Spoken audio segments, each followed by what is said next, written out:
giving you an opportunity to get the full story from the people who tell it best. This is Mediacom Newsleaders. This segment's about Code Adam, and this is a safety program that's recently been kind of installed in Jefferson City at the library. I'm probably getting ahead of myself here, but let me introduce you to Natalie Newville. Natalie, welcome back. Thank you. Thanks for having me. Thank you for coming. Marketing Manager for the Missouri River Regional Library. Yes. And this is where Code Adam is currently taking place. Yes, we just implemented it. So Code Adam is a national program. A lot of times when you say it, people think about like Walmart or different retail stores. Basically, it was started, Adam Walsh was a 6-year-old boy who was kidnapped from a store in Florida, and his father, John Walsh, started this afterwards because basically it gives organizations or businesses a way to react if the worst should happen and a child should go missing on your premises. So it's all about missing children. Yes. If a parent or a caregiver can't find their kid while they're in your building, what do you do? How do you react to that? Does Code Adam only refer to buildings then?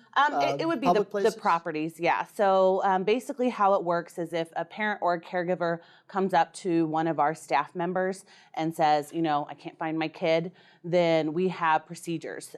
So basically at that point in time, our staff member would get a very detailed description of the child, ideally a picture, which luckily in the age of cell phones, it's fairly easy to have a picture of the kid handy. At that point in time, they then call the Code Adam, and we have certain staff members who secure the exits. So at that point, nobody can come in or leave because, yeah, and it's one of those things, you know, even if a kid says, or a parent says, oh, this is my kid, and they leave, you know, you never know. So we shut down the exits. We have a certain staff member who calls law enforcement after 5 minutes if we have not been able to find the child. And then we have other staff members who are looking throughout the premises. So it's nice because if the worst should happen, we have a plan. And it's not people running around or trying to figure out what to do, or, you know, studies show that it really is within the first 5 minutes that you need to find the child. You know, the sooner you find them, the better. If they get away with somebody who is trying to harm the child, it can be detrimental. Did you have to have a run-through on this? You know, we've done some trainings, some discussions and that kind of stuff. We have a new HR director who joined us in October, and she's really been pushing these policies to make them streamlined so that we know how to react better. And I suppose you haven't had to use it yet. We have not. Good. Yeah, it's really one of those things where we have it in place. We all know what to do, but we hope that we never have to use it. The library is so busy during the summer, and it's not something that I think people sometimes realize, but you know, we can have hundreds of children on our children's floor at one time. It's very chaotic. And so it's just nice to be able to have a policy in place for that. Well, stepping back just a bit, when people go to the library, they're not advised to just drop off their kids and come back and pick them up later. Absolutely not. You know. Yes, and we have policies for that. You know, depending on their age, we have a teen zone, so teenagers are welcome to come in on their own.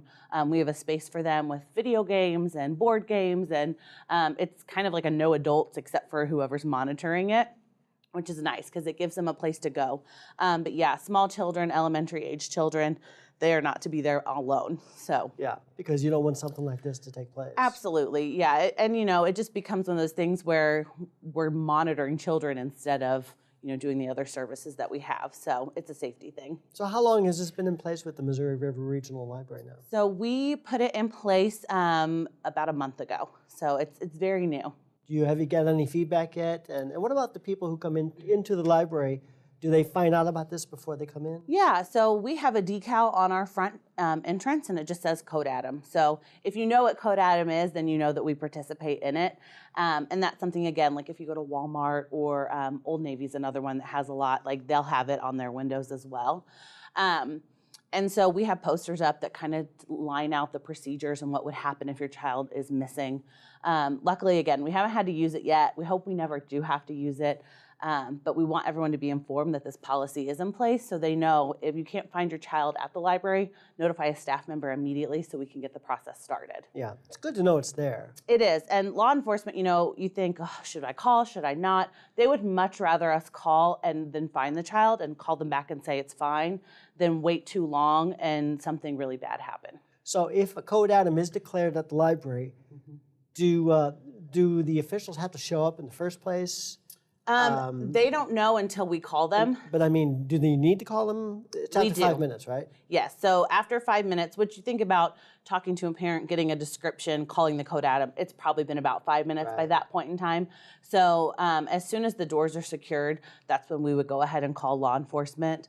Luckily at the library, we're very close to both the sheriffs and the police department. So it's nice because it doesn't take them long to get to us if they need to. And do they need to declare that it's no longer in effect if the child's been found? Or? They don't. It would be us, you know, and that's one of those things where either the child is found, which is the ideal situation, or if the child's not found and they know that they've been removed from the premises, then law enforcement takes it over and we would cancel it in our building. That way people can come and go again. Well, I'm glad you came up. This is a chance to help get the message out Absolutely. to those who might not know about it.